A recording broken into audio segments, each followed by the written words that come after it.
Introduction: The birth of a revolutionary mind. In the heart of Lincolnshire, where the earth meets the heavens in sweeping fields, and the village of Woolsthorpe lies cradled in bucolic serenity, a modest farmhouse became the unlikely cradle of a genius. On the frosty Christmas morning of 1642, Isaac Newton drew his first breath, entering a world on the brink of enlightenment. Amidst the whispers of a nascent scientific revolution, Newton's story began, not with the fanfare of destiny perceived, but with the quiet struggle of survival. Newton's early days were shadowed by fragility. Born prematurely and having lost his father before his arrival, he was a child few expected to see flourish.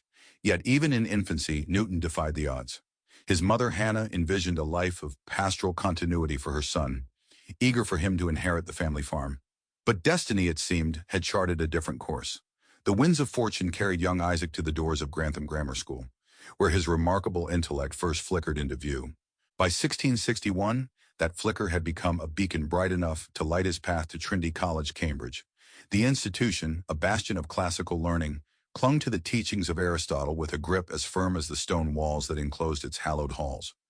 Yet within this haven of orthodoxy, Newton's inquisitive mind sought more than the well-trodden paths of ancient wisdom. He turned to the revolutionary ideas of Descartes, Galileo, and Kepler, his insatiable curiosity urging him to venture into the uncharted realms of thought. Here was Newton's first lesson to posterity. True advancement is often born from daring to question the unquestioned. Just as Newton began to grasp the foundational threads of his intellectual story, the Great Plague of 1665 descended upon England. The university doors closed, and Newton found himself back in Woolsthorpe, ensconced in rural isolation. Yet what might have been a retreat from academic pursuits became a fertile ground for innovation. In this enforced solitude, Newton's mind unfurled, weaving the threads of calculus, optics, and the laws of motion, each a masterpiece conceived under the quiet canopy of his birthplace.